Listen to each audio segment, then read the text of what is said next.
वागर्थाविव संपृक्तौ वागर्थप्रतिपत्तये जगतः पितरौ वन्दे पार्वती परमेश्वरौ।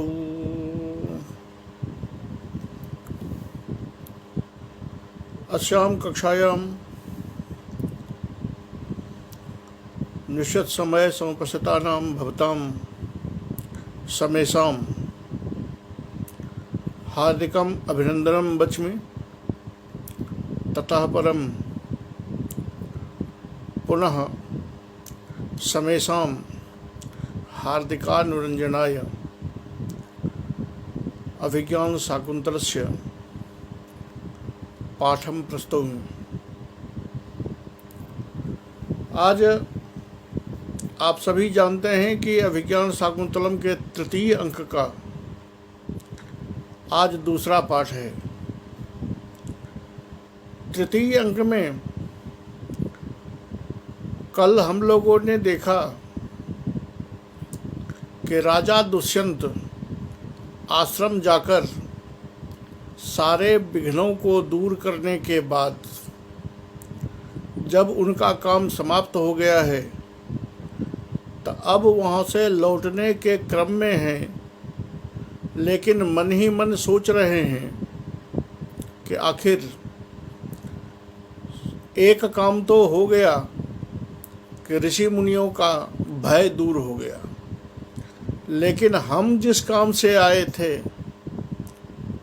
उसमें शकुंतला से मिलना एक ज़रूरी काम था। वो काम तो नहीं हो पाया, अब वो कैसे हो सकता है। लेकिन तब तक में उन्हें ये ज्ञात हुआ है कि शकुंतला को लू लग गया है, गर्मी जनित आघात हो गया है। दूसरी बात कि वो स्वयं जो इस विषमावस्था में पड़े हुए हैं कि राजा होते हुए भी, आश्रम में उपस्थित होते हुए भी उनकी मजबूरी है कि वो शकुंतला से मिल नहीं सकते। क्यों? तो राजा होने के कारण वो आश्रम में क्या कह के जाएंगे, मुझे शकुंतला से मिलना है। तो नाना प्रकार के प्रश्न खड़े होंगे कि क्या काम है, तो वो बता नहीं सकते। और एक राजा होने के नाते बार बार बिना पूछे हुए आश्रम में चला जाना, इस बार तो निमंत्रण में गए थे और अब बिना पूछे हुए चले जाएं तो भी बेइज्जती होगी। लौटने का मन नहीं कर रहा है। क्यों? तो एक उदाहरण दिया था इन्होंने कि जैसे नीचे का पानी ऊपर की ओर नहीं जाता, वैसे ही मेरा मन शकुंतला से पीछे की ओर नहीं हटता है, और उस पर ये काम जो है वो और सता रहा है। तो महाराज दुष्यंत का मन अपनी ओर से बार बार इस चांद को और इस काम को बार बार उलाहना दे रहा था। अंत में उन्होंने कहा था कि यही काम तुम जैसे आदमी को कि जो केवल फूलों का बांध धारण करते हो लेकिन काम तो वज्र वाला करते हो, तो तुम जैसे दुष्टों को, तुम जैसे नीच को हम ही लोगों ने अपने मन की कल्पना से बार बार तुमको बढ़ा चढ़ा करके इतना ऊंचा बना दिया है कि अब तुम हम ही पर बाण मार रहे हो। तो तुम जैसे आदमी से यही उचित भी है, क्योंकि अगर जड़ व्यक्ति को झूठ की प्रशंसा करके किसी ऊंचाई पर चढ़ा दिया जाए तो वह आदमी किसी दूसरे से बैर नहीं लेता, बल्कि जो उसको ऊपर चढ़ाने का कारणभूत तत्व था, सबसे पहले वह उसी की हत्या करता है। इसलिए कहा ठीक है, तुम्हारा ये करना भी उचित ही है, क्योंकि गलती तो हमने खुद की है। अब राजा खेदपूर्वक चारों ओर घूम रहे हैं कि अब मैं क्या करूं। मजबूरी देखिए एक राजा की कि प्रेम और ये काम, ये कामदेव कैसे एक सुदृढ़, एक बलवान व्यक्ति को, सर्वगुण संपन्न व्यक्ति को कितना कातर बना देता है। ये यहाँ महाकवि कह रहे हैं कि एक चक्रवर्ती सम्राट एक तपोवन में विवश होकर के घूम रहा है कि मैं क्या करूं, उनको करने का कोई उपाय नहीं ढूंढ रहा है, आखिर मैं क्या करूं। इसलिए कहते हैं इश्क एक ऐसा रोग है जिसे आप बोल भी नहीं सकते और उसका दर्द सह भी नहीं सकते। आग की दरिया है और कूद के जाना है, ये यहाँ सही हो रहा है। तो वो राजा मन ही मन कहता है कि क्वनु खलु निरस्त विघ्न तपस्वी अनुज्ञाता खिन्नम आत्मान विनोदयामि। अब मैं निरस्त विघ्न तपोभि, निरस्ता दूरीकृता सर्वे विघ्ना जेसाम तैः मुनिभिः, जिन मुनियों के सारे विघ्न एक राजा होने के नाते हमारे द्वारा दूर कर दिए गए हैं, ऐसे मुनियों ने हमें आज्ञा दे दी है। उनका विघ्न दूर हो गया, उनका कार्य हो गया, तो उन्होंने मुझे आदेश दे दिया कि अब आप अपना राजकार्य देखने के लिए अपने नगर की ओर जा सकते हैं। तो निरस्त विघ्नैः तपस्वी अनुज्ञाता, तपस्वी ने आज्ञा दे दी, तो अब मैं लौट कर जा भी नहीं सकता, लेकिन शकुंतला को देखे बिना रह भी नहीं सकता। तो क्वनु पुनः खिन्नम आत्मानम विनोदयामि। अब मैं अपनी इस खिन्न आत्मा को, अपनी इस विकल आत्मा को कहाँ पर जाकर और किस प्रकार से अपना मनोविनोद करूं, अपने मन को कैसे बहलाऊं, ये उनकी सोच है। फिर कहते हैं कि अच्छा, न च प्रिया दर्शनादृते शरणमन्यत्। अब इस मन को बहलाने के लिए अपनी प्रिया का दर्शन छोड़ करके दूसरा कोई उपाय है भी नहीं, क्योंकि जब तक अपनी प्रिया का दर्शन न कर लूं तब तक मेरे मन का या मेरे मन को शांति नहीं मिलेगी, मेरा मन चैन नहीं पाएगा। और आश्रम का तो कोई काम है नहीं, इसलिए अब ऐसा उपाय करूं ताकि मेरी प्रिया का दर्शन हो सके। जाबदेनाम अन्वेष्यामि, कहता है तो बेहतर है कि शकुंतला का ही अन्वेषण करूं, उसको ढूंढूं कि आखिर वह कहाँ मिल सकती है और कैसे मिल सकती है। जबकि मजबूरी है, तपस्वियों ने आज्ञा दे दी है, तो आश्रम तो नहीं जा सकते।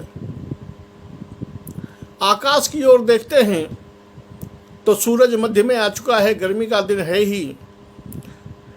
तो इमाम उग्र तपाम बेलाम प्रायेण लता बलय वत्सु मालिनी तीरेषु सौस खिजना तत्र भवति शकुंतला गमयति। अब देखिए कि वो अनुमान लगाते हैं, क्योंकि उनको पहले पता चल गया था कि वो ताप के कारण अस्वस्थ शरीर वाली हो गई है। तो कहते हैं इमाम उग्र तपाम बेलाम, यह जो समय है दोपहर का, उग्र तपाम, सूर्य प्रचंड रूप में तप रहा है। इस प्रचंड गर्मी के समय में यह शकुंतला निश्चित रूप से अपनी सहेलियों के साथ इस मालिनी नदी के किनारे लता वलयों में, लता कुंजों में बैठकर शायद अपना समय बिता रही होगी। क्योंकि एक तो गर्मी का समय है, गर्मी के समय में सभी ठंडा स्थान चाहते हैं, और उसको तो गर्मी लू भी लगी हुई है, तो निश्चित रूपेण समय बिताने के लिए यहीं आई होगी। क्योंकि यहाँ मालिनी नदी का किनारा भी है, तो नदी का पानी बगल में होने के कारण ठंडा कुछ ज़्यादा होगा। लताएं सघन हैं, तो सघन लताओं में छाया अच्छी होगी, छाया होगी तो ताप का प्रभाव कम होगा, और ताप का प्रभाव कम होगा तो जो तप्त व्यक्ति है उसके लिए थोड़ा आरामदायक होगा। इसलिए हमें लगता है कि मालिनी नदी के किनारे इन लता कुंजों में अपनी सहेलियों के साथ बैठकर वह अपना समय बिता रही होगी। भवतु तत्रैव तावत् गच्छामि। उम्मीद है कि ये इस लता कुंजों में मिल जाए। ऐसा सोचकर वह राजा उस लता कुंज की ओर बढ़ते हैं। चारों ओर घूम करके उस लता कुंज के सामने पहुंचते हैं तो उसको उम्मीद बढ़ती है कि अनया च बाल पादप मिथ्या सुतन रुचिरं गतेति तर्कयामि। यह मुझे उम्मीद लग रहा है, ऐसी आशा मैं कर रहा हूँ, या ये मुझे विश्वास हो रहा है कि मेरा अनुमान सही निकला। इस रास्ते से, जिस रास्ते पर मैं आया हूँ, इस रास्ते से शकुंतला अभी तुरंत निकली है, ऐसा उम्मीद लगता है। क्यों, कैसे आपने समझा कि शकुंतला इसी रास्ते तुरंत गई है? तो बताते हैं कि देखिए लता की स्थिति क्या है कि सम्मीलन्ति न तावत् बंधन कोशास् तथा वचित पुष्पाः तया वचित पुष्पाः क्षीर स्निग्धश्चामी दृश्यन्ते किसलयच्छेदाः। कि लता अगर सघन हो, उसके बीच से आदमी गुजरे तो लताओं में उनके शरीर का टकराना स्वाभाविक है। और जब स्वाभाविक है तो आदमी जब आगे गुजर जाएगा या बीच से निकल के कोई गुजर जाएगा तो वो लताएं हिलती हुई नजर आएगी, और हिलती हिलती वो धीरे धीरे शांत होगी। जिस समय राजा पहुँचे वहाँ पर तो वो देखते हैं कि ये लताओं का पत्ता जो है, पल्लव जो है, वो हिल ही रहा है। तो हिलती हुई लताएं बता रही हैं कि इस बीच से इन लताओं को हाथ से हटाते हुए इसके अंदर जरूर कोई गया है। तो कोई गया है तो कौन? निश्चित रूपेण शकुंतला इधर से गई होगी। और जाते जाते उन लोगों ने जो हाथ से इन पल्लवों को खोटा है, क्योंकि मनुष्य की एक आदत है, व्याकरण वाले पढ़ते हैं ग्रामम गच्छन् तृणं स्पृशति। अगर आप खेत से गुजरते हैं तो आपका हाथ बरबस स्वतः उन बगल में खड़े फसलों के साथ अटखेलियां करता हुआ चलता है, हाथ उसमें टकराते हुए चलते हैं। तो जब आप पल्लवों के बीच से गुजरते हैं तो ये स्वाभाविक क्रिया है कि पत्तों को हिलाना, पत्ते को खोट देना।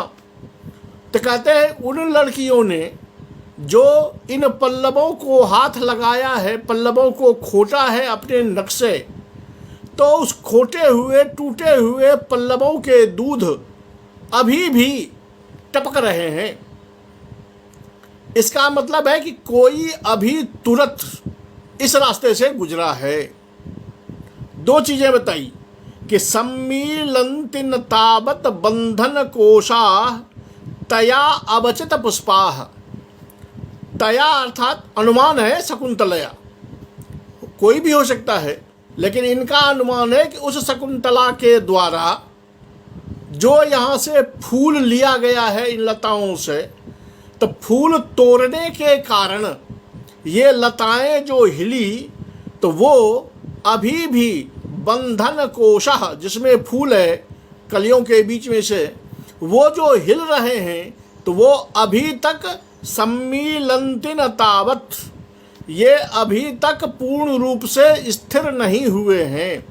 जैसे आप लता के फूलों को पकड़ के खींच लीजिए, फूल आपके हाथ में आ जाएगा, लेकिन वो डंडी तो हिलती रहेगी। तो उसी के लिए वो कह रहे हैं कि जहाँ से इसने फूल को तोड़ा है वो डालियाँ अभी भी न सम्मिलन्ति, अभी तक वो स्थिर नहीं हुई है, अभी वो हिल ही रही है। और किसलयच्छेदाः, जहाँ किसलय तोड़े हैं, जहाँ पत्ते तोड़े हैं, तो पत्ते के डंठल से बहता हुआ जो दूध है, क्षीरः स्निग्धः अमी दृश्यन्ते, ये टपकता हुआ दूध अभी भी दिखाई दे रहा है। ये दोनों कारण हैं ये दोनों कारण बता रहे हैं कि शकुंतला यहां से अभी अभी गुजरी है। तो आर्याछंद है ही। अब अगर ये दोनों कारण हैं किसके, तो उससे अनुमानित हो रहा है कि शकुंतला अनेन मार्गेण गता वर्तते। तो शकुंतला गमन का जो अनुमान हो रहा है वो अनुमान इस हिलते हुए पत्तों को देखकर या टूटे हुए पत्तों के बहते हुए दूध को देखकर हो रहा है। तो इससे यहाँ आप अनुमानालंकार भी कह सकते हैं, या शकुंतला गमन रूप जो कार्य है उस कार्य को बोधित करने के लिए यहाँ दो दो कारण दिए गए हैं। एक लताओं का हिलना और एक दूध का बहना। दोनों एक ही बात को सिद्ध करता है कि शकुंतला यहाँ से गई है। तो जब एक कार्य को सिद्ध करने के लिए कई कार्य एक साथ उपस्थित होते हों तो स्वभावतः आप जानते हैं कि समुच्चय अलंकार होता है। तो वो समुच्चय अलंकार भी यहाँ पर उपस्थित है।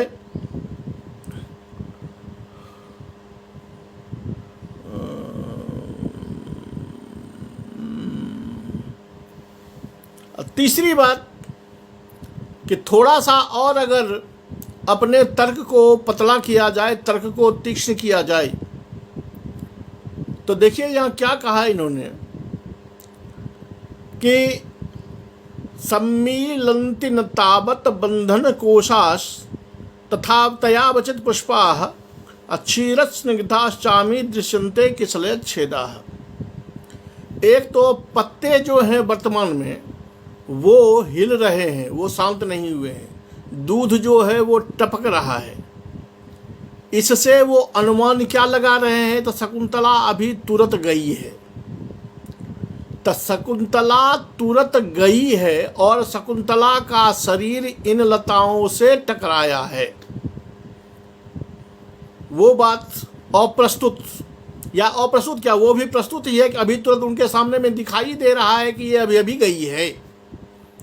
वो भूतकाल उनको प्रत्यक्ष पता लग रहा है कि शकुंतला अभी अभी इधर से गई है।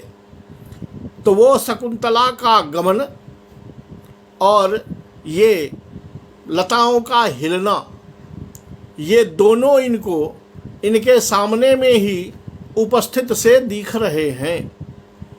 तो जब ये दोनों उपस्थित से दिख रहे हैं, या सम्मीलन्ति न तावत् बंधन कोशाः, वो पत्ते हिल रहे हैं और दूध बह रहा है, शकुंतला का गमन भी उपस्थित है, पत्ते का हिलना भी उपस्थित है, दूध का बहना भी उपस्थित है।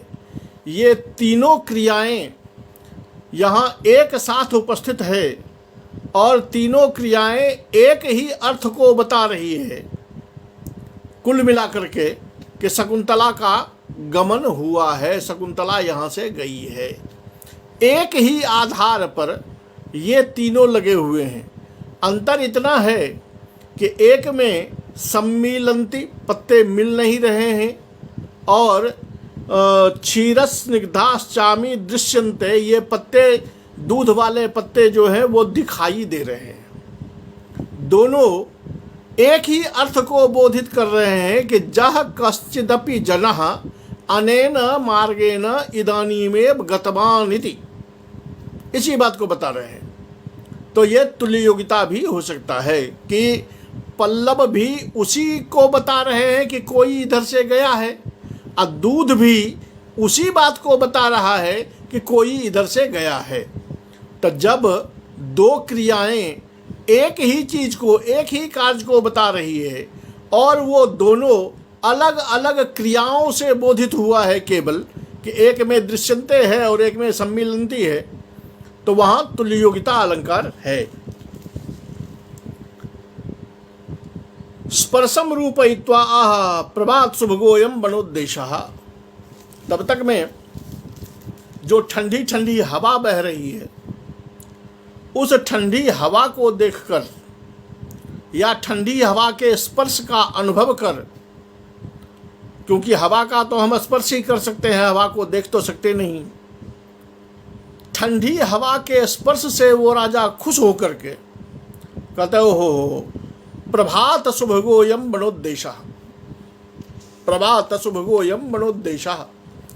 ये जो सुंदर हवा बह रही है, इस सुंदर हवा के कारण यह बनोद्देशः, वनस्य भागः, वन का एक भाग बहुत रमणीय लग रहा है। क्या सुंदर! वैसे तो चारों ओर गर्मी है, लेकिन वन का ये भाग इतना बेहतरीन लग रहा है, इतना अच्छा लग रहा है, क्योंकि यहाँ सुंदर छाया भी है और सुंदर शीतल हवा भी बह रही है। और जिस हवा का उसने स्पर्श अनुभव किया, तो सख्योर बिंद सुरभि, ये हवा कैसी है उसके लिए कहते हैं कि सख्योर बिंद सुरभि कणवाही मालिनी तरंगाणाम अंगै रणंग तप्तई निर्दय मालिंग तुम पवनः। अरविंद सुरभि कणवाही मालिनी तरंगानाम, मालिनी तरंगानाम कणवाही अयम पवनः। यह हवा जो मालिनी नदी के ऊपर से गुजरता है, तो मालिनी नदी के पानी का, जल का तरंगों से उठता हुआ जो कण है, उस कण को अपने साथ लेके बह रहा है, जिससे यह हवा शीतल हो रही है। तो मालिनी तरंगानाम कणवाही, और दूसरा विशेषण अरविंद सुरभि, तट पर स्थित कमलों के सुगंध को वहन करने वाला, उन कमलों के सुगंधों को अपने साथ लेकर चलने वाला जो यह शीतल पवन है, यह पवन अंगै रणंग तप्तैः, अनंग तप्तैः अंगैः, अनंगेन कामदेवेन तप्तम जदबदनम, कामदेव के ताप से तप्त है जो शरीर, ऐसे शरीर के द्वारा आलिंगितुम योग्यः पवनः, यह हवा उस शरीर से आलिंगन करने के योग्य है। अर्थात जिस आदमी का शरीर, या जो आदमी तप्त शरीर वाला हो, जो ताप का अनुभव कर रहा हो, वो वास्तविक में इस हवा का आलिंगन करना चाहेगा, इस हवा के साथ रहना चाहेगा, इस हवा में बैठना चाहेगा, ताकि उसके शरीर को शीतलता मिल सके और थोड़ी शांति मिल सके। अब यहाँ दो बातें हैं कि एक तो ये कि आलिंगितुम शक्यः पवनः, कि यह पवन, यह हवा आलिंगन करने के योग्य है। तो याद रहे कि आलिंगन उसका हो सकता है जो मूर्त रूप में है, जो अमूर्त रूप में है उसका आलिंगन नहीं हो सकता। लेकिन कवियों की भाषा में ये होता है। तो असंबंध में आलिंगन संबंध जो है वो मूर्त रूप में हो सकता है, अमूर्त के साथ नहीं हो सकता है। तो अमूर्त में आलिंगन का संबंध न होते हुए भी यहाँ कवि ने उसे संबंध को स्थापित किया है, इसलिए ये अतिशयोक्ति भी है। दूसरा कि इससे वही अनुमान होता है कि जब शकुंतला का शरीर कामदेव के बाणों से तप्त है, तो निश्चित रूपेण वो यहाँ आई होगी, इसलिए ये अनुमान भी हो सकता है। या ध्वनि से आप ये भी अर्थ लगा सकते हैं कि अयम पवनः आलिंगितुम योग्यः, यह हवा आलिंगन के योग्य है। क्यों? तो पूर्वापर संजोग से आप जोड़ लीजिए कि उनको पता चल गया है कि शकुंतला इधर से ही गई है, उधर मालिनी का नदी है, मालिनी का किनारा है। अब मालिनी नदी के पानी से शीतल होता हुआ यह पवन आ रहा है, तो निश्चित रूपेण यह पवन मेरी प्रिया शकुंतला के शरीर का स्पर्श करके आ रहा होगा, तो जब वह पवन शरीर प्रिया के शरीर का स्पर्श करके आ रहा होगा तो एक प्रियतम के लिए वह हवा भी आलिंगन के योग्य है, क्योंकि उससे उसको अपनी प्रिया के आलिंगन का सुख, प्रिया के आलिंगन का आनंद उसे मिल जाता है। इसलिए ये भी ध्वनि हो सकती है। तो यहाँ आप अतिशयोक्ति तो स्पष्ट यहाँ दिखाई दे रही है। और हवा के आलिंगन, जो मैं अतिशयोक्ति बता रहा था कि हवा का आलिंगन संभव नहीं है, लेकिन कभी लोग ऐसा क्या करते हैं। तो ऐसा आपने बहुत जगह साहित्य में, प्रायः श्रृंगारिक साहित्य जहाँ जहाँ पढ़ा होगा वहाँ वहाँ आपने देखा होगा। खास करके कालिदास तो इसके मास्टर आदमी हैं ही। आलिंग्यन्ते गुणवती मया ते तुषाराद्रिवाताः, आलिंग्यन्ते गुणवती मया ते तुषाराद्रिवाताः। मेघदूतम की पंक्ति याद कर लीजिए कि वो आलिंगनते तुषाराद्रिवाताः, वहाँ भी वो बात का आलिंगन करते हुए नजर आते हैं। ऐसे ही चाहे ये क्या कहते हैं आपको, भवभूति हो या अन्य कोई लेखक हो, श्रृंगार में जहाँ भी है वहाँ प्रिया के शरीर का स्पर्श करके आती हुई हवाएं जो हैं वो आलिंगन के योग्य ही कही जाती है। और इसमें आप उत्प्रेक्षा को भी देख सकते हैं। कैसे ये समस्या आएगी कि उत्प्रेक्षा को हम यहाँ कैसे देखें, तो वही दूसरा अर्थ जो हमने बताया उस पर उत्प्रेक्षा का हो जाएगा कि हो सकता है यह पवन मेरी प्रियतमा के शरीर का स्पर्श करके आ रहा हो, इसलिए अयम पवनः आलिंगितुं शक्यः, कि मन्ये अयम पवनः शकुन्तलायाः शरीरस्य स्पर्शं कृत्वा आगच्छेत्, अतः अयम पवनः आलिंगितुं योग्यः, तेनैव शकुन्तलायाः आलिंगनजन्यानुभूतिः स्यात्। तो इस तरह आप उत्प्रेक्षा भी मान सकते हैं। फिर वो राजा चारों ओर देखते हैं और कहते हैं, हंत अस्मिन् बेतसलता मंडपे सन्निहितया शकुन्तलया भवितव्यम।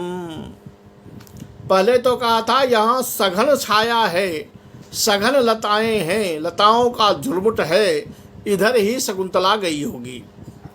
अब जब वो उधर की ओर पहुंच गए तो वहाँ कई लता कुंज हैं।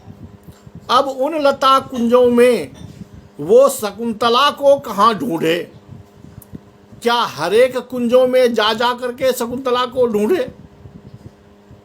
तो फिर वो बाहर से ये अनुमान लगाते हैं कि शकुन्तला किधर होगी, जिधर होगी उधर ही जाया जाए। घूमते घूमते उसे एक लता कुंज मिल जाता है जहां वो अनुमान लगाते हैं कि निश्चित रूप से इसी बेतस लता के मंडप पर, अर्थात इसी बेतस लता से घिरा हुआ जो यह कुंज है, इसी में शकुन्तला होगी। बेतस लता मंडपे सन्निहितया शकुन्तलया भवितव्यम। निश्चित रूप से यही होना चाहिए कि यही शकुन्तला को होना चाहिए। क्यों? तो उस बेतस लता मंडप के बाहर जिधर से लोग प्रवेश करेंगे तो नदी का किनारा है, रेत है, रेत भी उजला है तो स्पष्ट चिन्ह दिखाई दे रहा है। उन रेतों पर जो पांव के चिन्ह हैं, उन पांव के चिन्ह को देखकर राजा को यह विश्वास होता है कि निश्चित रूप से शकुन्तला इसी बेतसलता मंडप में होगी। यानी आप कहिए कि पद चिन्हों को देखकर वह अनुमान लगाते हैं कि शकुन्तला इधर से ही गई होगी। एक तो यह प्रेमाधिक्य है, किसी प्रेमी के हृदय में अपनी प्रेमिका के प्रति उठे हुए उद्गार की पराकाष्ठा है कि वह उसके चरण चिन्हों को देखकर पहचान लेता है कि ये चरण मेरी प्रिया के ही हैं।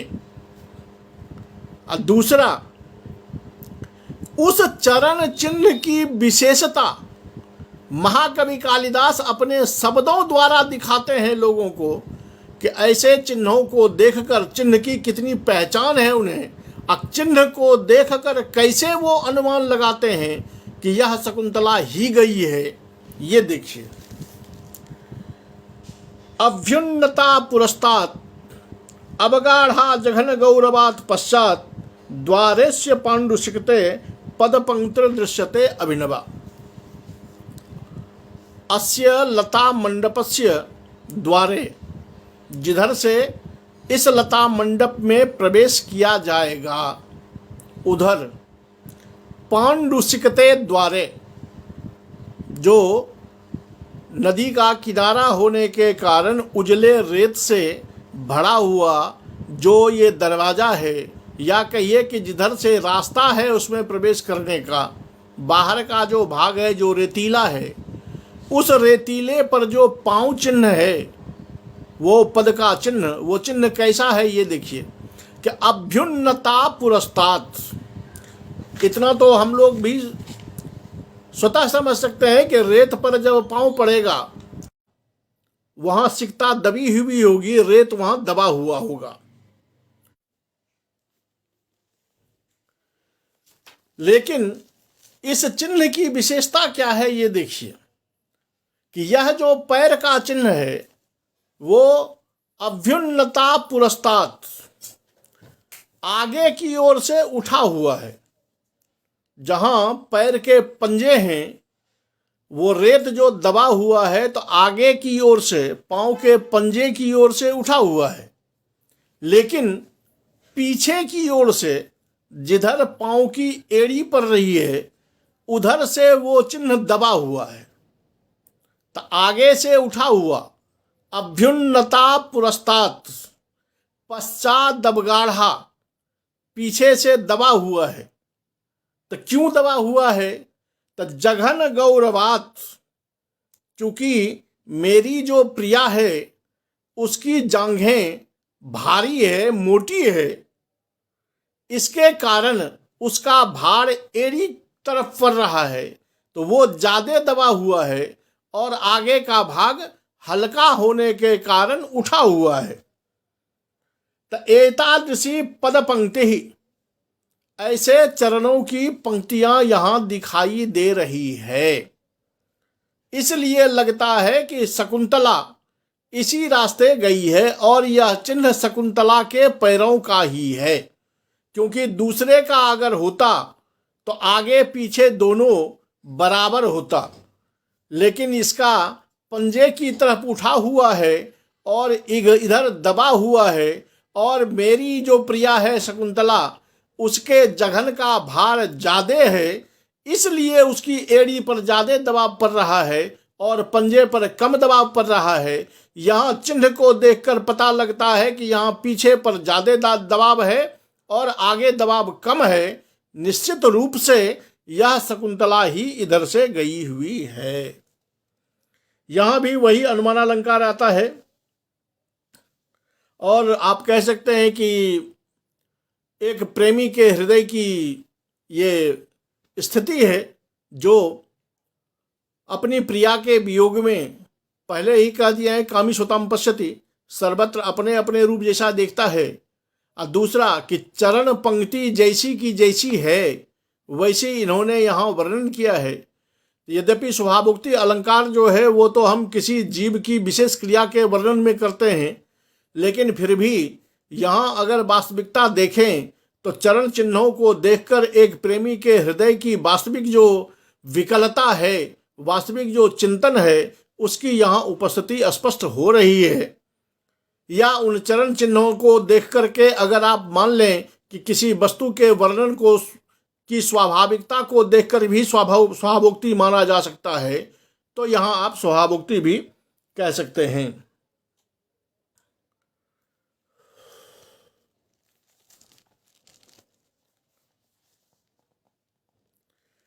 अब कहते हैं कि अब तो यह निश्चित हो गया कि शकुंतला इसी रास्ते गई है और इसी लता मंडप में है।